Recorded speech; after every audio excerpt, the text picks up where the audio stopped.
Isinulong daw niya ang interes ng sambayanan. Lumaban sa mga puwersa ng kadiliman. Hindi umatras sa kampa ng kasamaan. We are not here to protect the powerful. We are here to serve the people. Unang-una, lahat ng sinasabi ng buwayang ito ay pawang panlilinlang. Ano ba kasi ang interes ng sambayanan?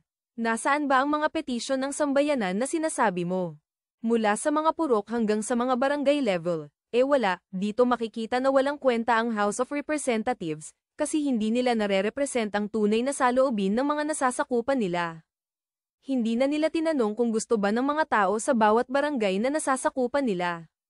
Kaya dito palang kasinungalingan na, at wala ng kwentang paniwalaan ang mga sinasabi ng buwayang ito. Mas mainam pa siguro na buwagin ang House of Representative at palitan ng mga barangay kapitan o representante ng bawat barangay bilang boses ng mga mamamayan. Dito mas lalong liliwanag at maririnig ang boses ng mga ultimo o ordinaryong mamamayan.